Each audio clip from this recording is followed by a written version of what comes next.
KTM Super Adventure R 2021. Welcome to our fleet. Hey guys, this is Lorry Gombos here from Outback Motortek. Thanks for watching this video. To say the least, we're stoked. We got a 2021 KTM Super Adventure R 1290. Brand spanking new. Pretty big improvement versus the previous 2017 to 2020 edition 1290. This thing is big. It's actually huge, but I gotta tell you, once I hop on it, this massive big motorcycle kind of disappears underneath you. The weight is actually not too bad. KTM again did a good job finding a really good balance. Now the tank is brand new. The fuel tank is down low now, as opposed to the previous version where the tank was still high up here. Now it's way down low here, and that's why it's got a different OEM set of crash bars. It is as sweet as it gets. Well, I mean, you know, to each their own. Some people dig the design, some people absolutely dislike the design. It is unique, it's KTM, it's sharp, it's edgy. This is groundbreaking too, and they insist on it. They keep on coming out with similar designs on the 790, 890. So what we're gonna do here, we got this bike for product development. And so we have plans for this bike. We have plans to develop products. We can say the usual, because we don't really get into making and designing all sorts of knickknacks. Well, we know that the R version comes with the OEM lower crash bars. The S version, however, does not include the lower crash bars. So this may be an option for us to work on. Upper crash bars, for sure. We came out with a pretty solid design for the 1090, 1290. Upper crash bar is very unique.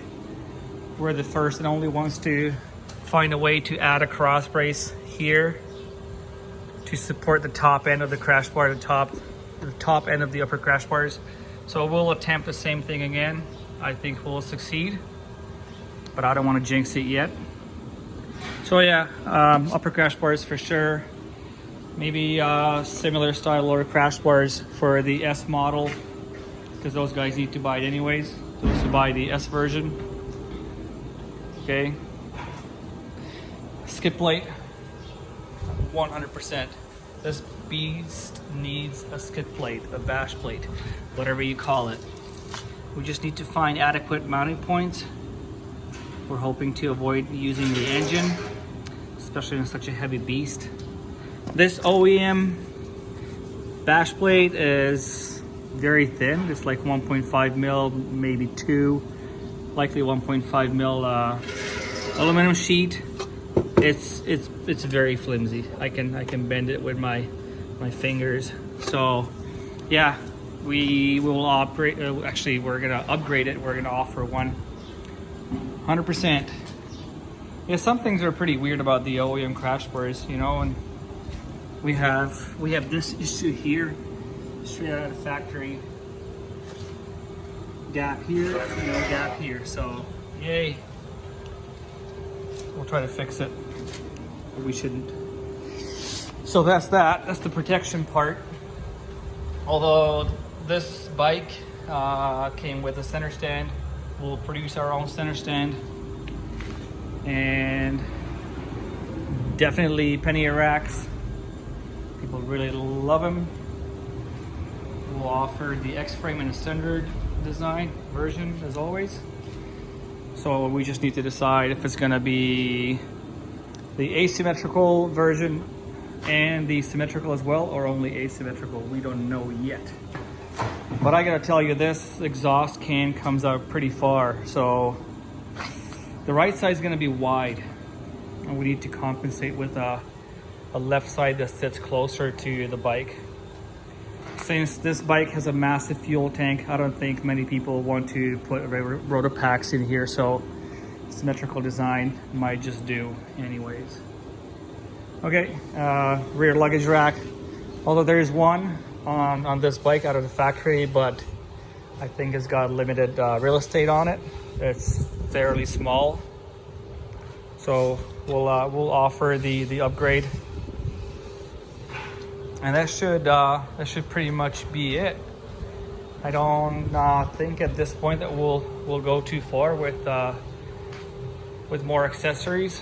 We'll be happy to get this project going and produce 4 or 5 different useful and functional products for this beautiful, gorgeous motorcycle. I mean, wow, the color, this blue, purple, it actually reminds me of the old 990 color combo. It is beautiful. It really is a beautiful bike. The subframe is aluminum, so I think they shaved off quite a few kilograms there.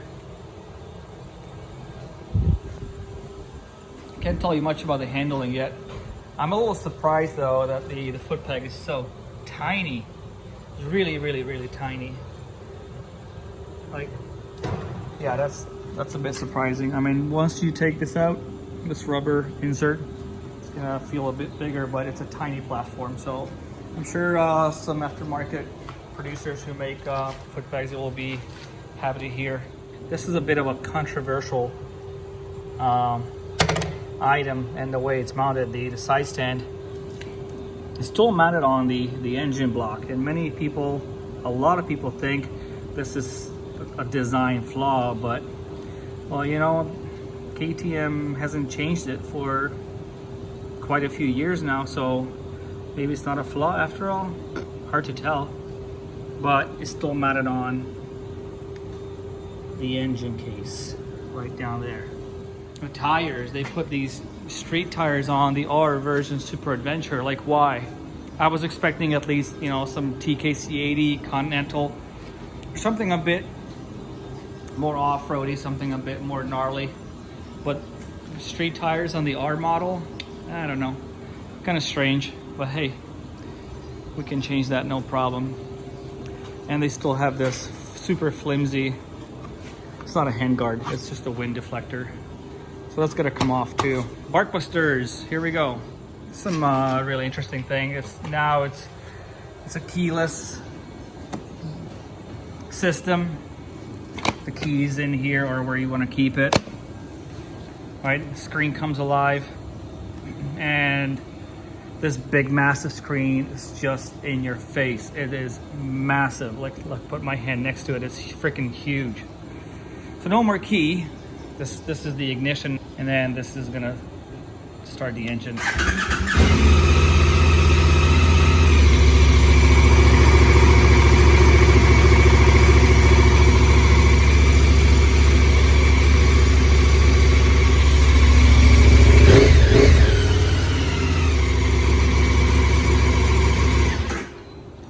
I'm not too impressed with the sound.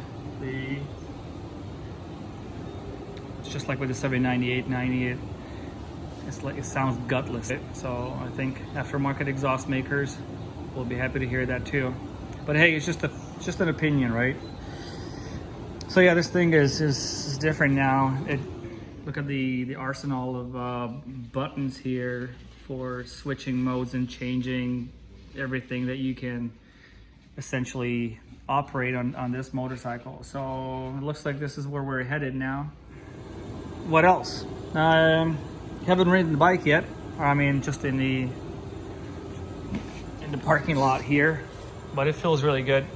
Of course, obviously, it's an awesome bike.